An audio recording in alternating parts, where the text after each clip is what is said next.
Sarah. Now the only woman left in my life. The bottle was an improvement over my fists, but if I wanted to carry something else, I'd have to drop it first.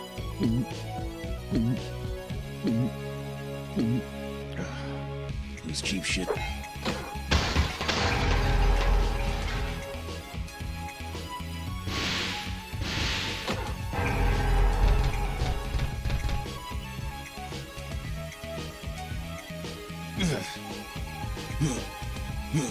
Every punk and lowlife in the city was crawling out of that hole to find me. I'd have to use everything around me to survive.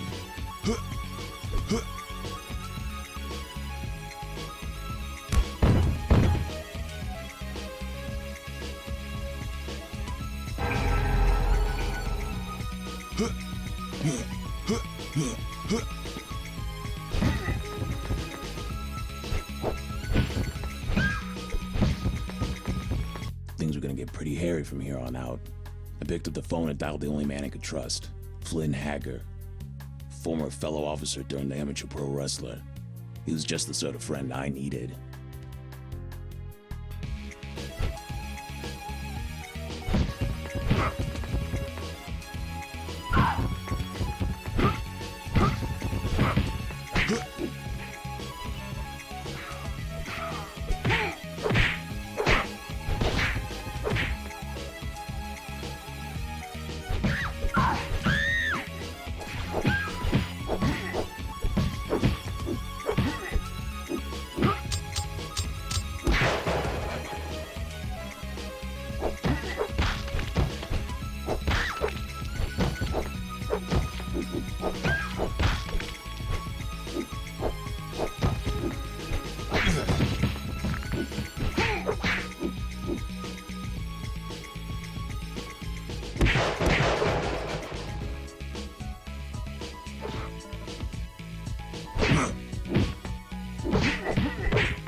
Look, Gabe, I was lying out of Mom's black sheep.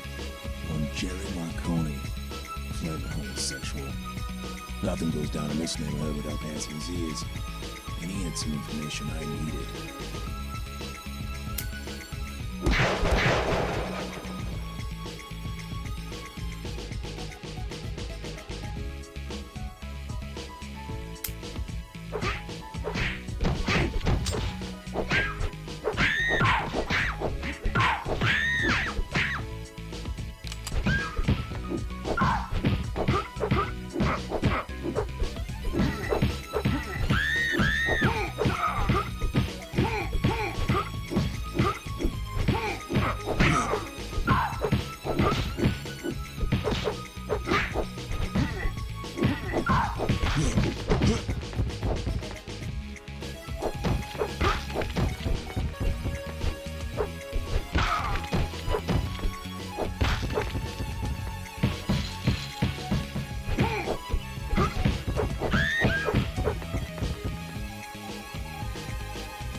Jerry talked, so full of shit he was farting at the seams. Kept on glancing nervously over my shoulder at these 5 bull queers. I'm walking this way, Christ. I never did like the YMCA.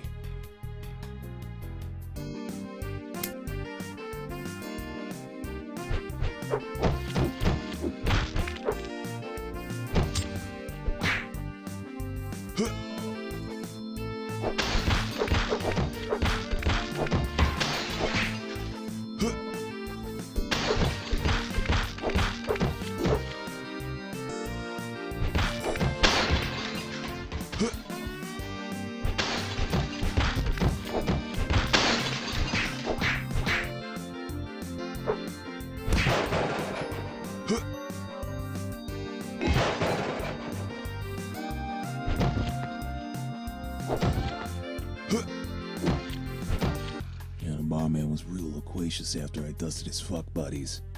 Said I had a nice ass for a washed up old Jake. More importantly, he said his friend downtown might have the information I want. For a price. Told him to call me a cab and shake me 2 fingers of bourbon if he could find a bottle that wasn't smashed.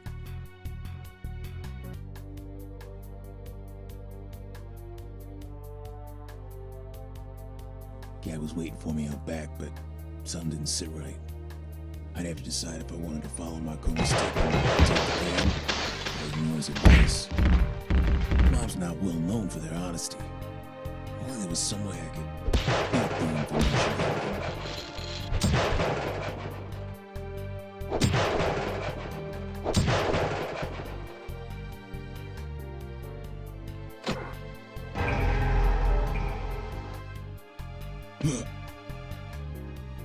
Jerry was an effeminate fag, but he was still a hardened criminal.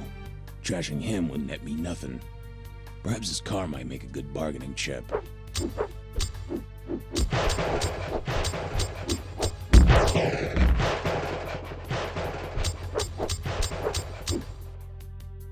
Jerry wept over the remains of his fag wagon. I gave him exactly 3 seconds to grieve before I bashed his head through the passenger side window. Spilled his guts, both ways. The mob, police, contract kidnappers, some hotshot executive in the Philex Corporation behind it all. Getting a cold knot in my stomach. Philex? Christ. It's the largest defense contractor in the country. Before my wife Jennifer passed away, she was employed there. If they're involved, this is big. I decided to take the subway across town to their corporate headquarters. I think to myself this might be a bit too big to punch my way through. But I'll try anyway. For you, baby.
These things don't always work.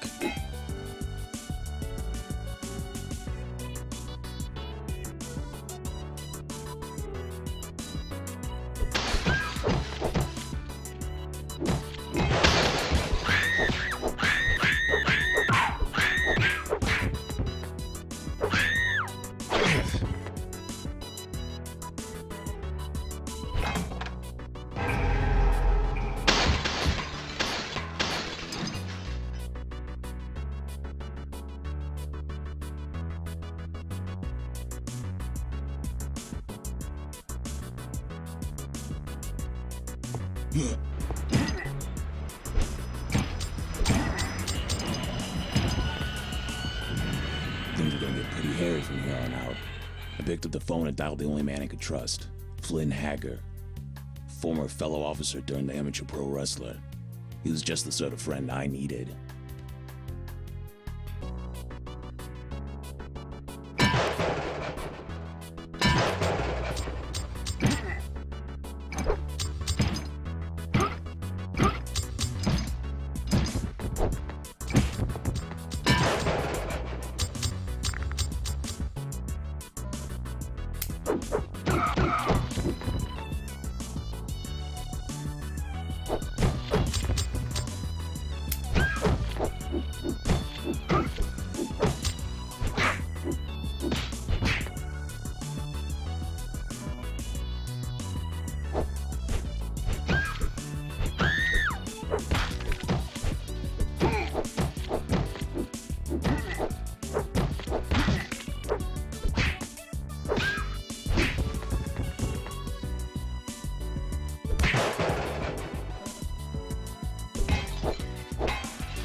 God, my hands.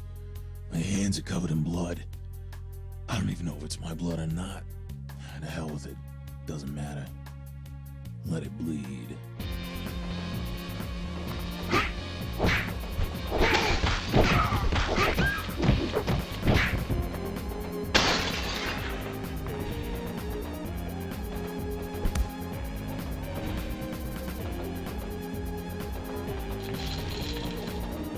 Eat his own bitch.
There's too many of them to fight. They're all around me staring with their dead, hungry eyes, like ghouls around a corpse. The leaders of the gang walk through the oppressive bodies. Looks like they got first dibs of taking me apart with their bare hands.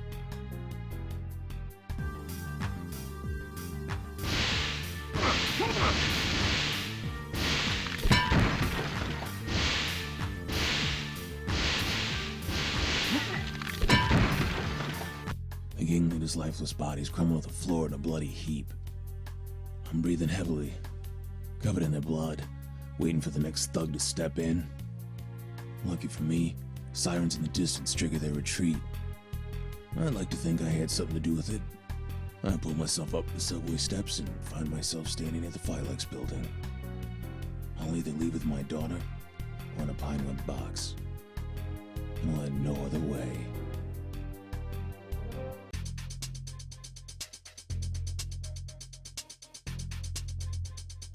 Shoot to kill.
To kill.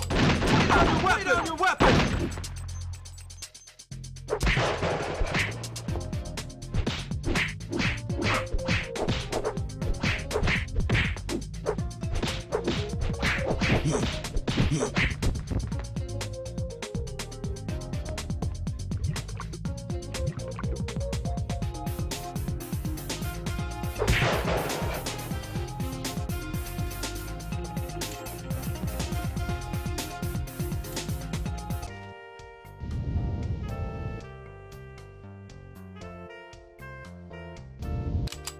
Lay down your weapon! Lay down your weapon!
Shoot to kill. There he is. Shoot to kill.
There he is! There he is! Lay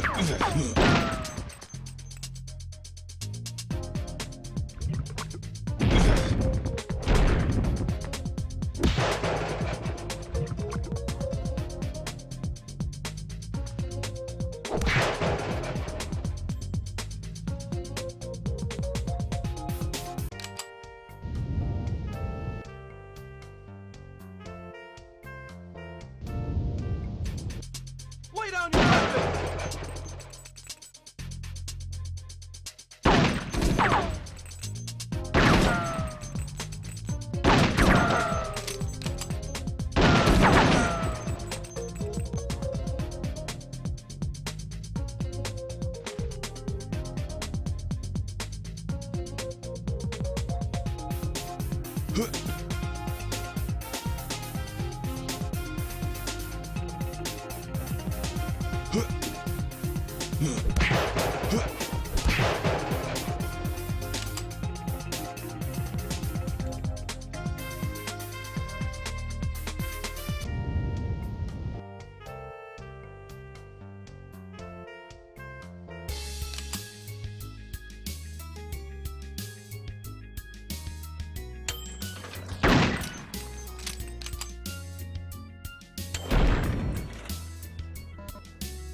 Lay down your weapon!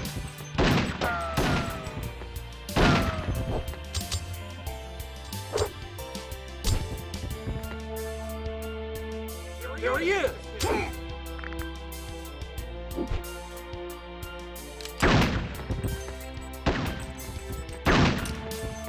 Drop it. Lay down your weapon!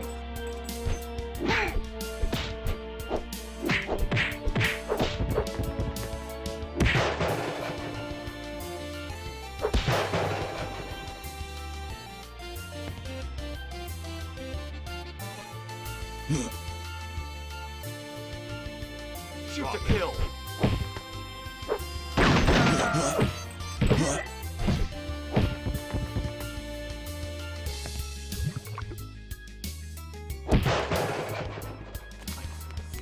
Bitch.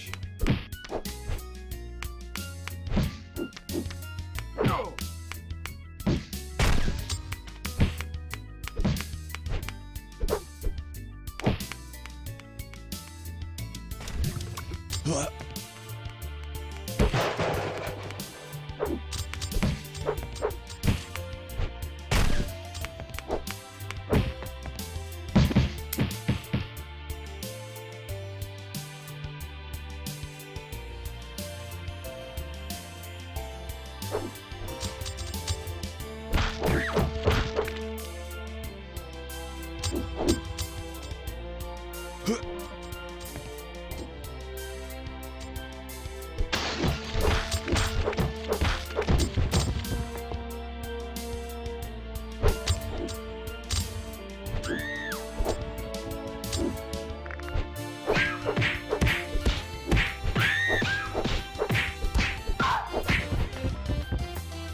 Security taken care of. I'm free to head upstairs.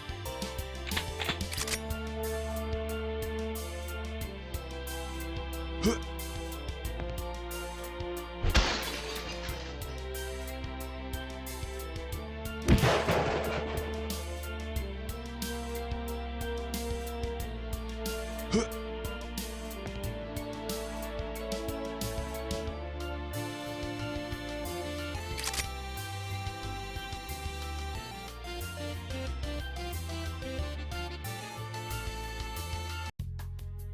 Crisp, head of the Phylex Corps, looks at me with a bit of rage. On his lap sits my baby. Oh God, she's still alive. Crisp barks at me like a rabid dog, foaming and screaming something about me. But I'm not listening. I'm preparing myself for the big kill. I take a step and Crisp begins talking again. This time, for some reason, I listen. He lays it out for me, and it hits me like a Mack truck, but hurts even more. He explains it all. Her late nights, the infidelity and affair, but more importantly, my baby girl. His baby girl. No, it couldn't be true. I collapse to one knee. It's too much to take in. He goes on about my drinking and terrible parenting. He doesn't want her living in that world. He shouts for security and I realize it's over. No. She's mine. I haven't come all this way to give up. I'll do it for you, baby. Things will be different from now on, I promise. All I need to do is get you back. It's time to go home.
Once I cock the hammer, I don't know what to do, so I better make it count.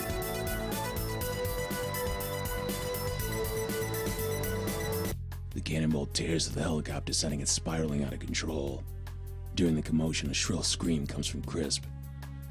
My sweetest little girl is clasped on his arm, biting as hard as she can. It almost brings a tear to my eye. He drops her and she scrambles to my side. Checkmate. Crisp is defenseless.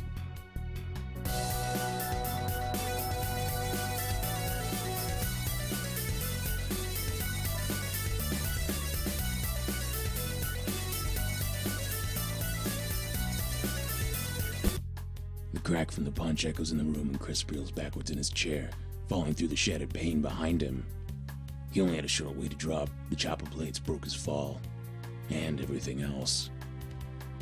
Reeling from the blast and the rotor damage, the chopper spins out of control and bursts into a massive fireball in the side of the building.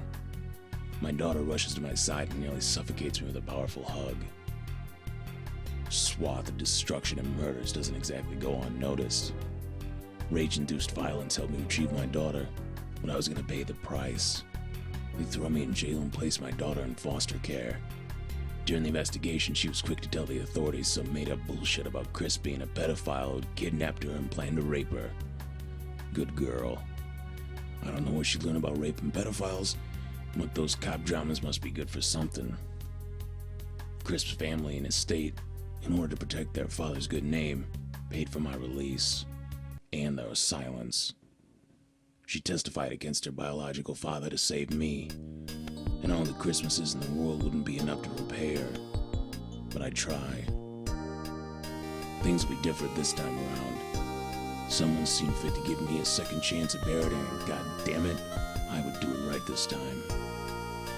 I was released on parole weeks later to the joyful shrieks of the prettiest 11-year-old I had ever seen. We hugged for what seemed like hours and went looking for a new home. I took a job working for the U.S. military at a camp in rural New York, while my daughter attended school nearby. She's so smart. She must take after her mother. I know damn well she doesn't take after me. It's been 8 years since I was granted a new lease with my daughter. A new lease on life. Since then, I haven't been once dreamed about Saigon.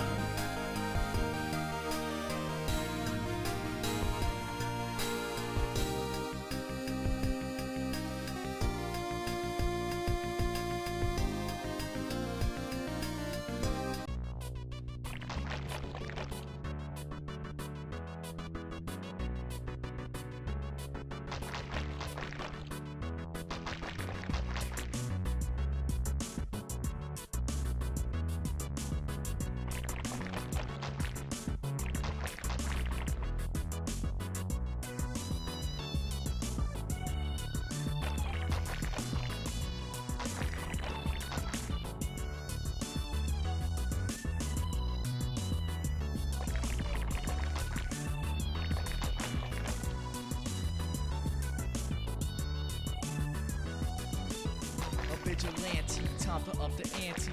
Cause understand you can't kill what you can't see. And if you come with full force, realizes what you can be is in a body bag. If you plot against yo, roll over. Look, it's like I told you, you played that coin against me and now it's game over. Straight up, you made me answer the call and saw that you made a mistake when I entered this brawl.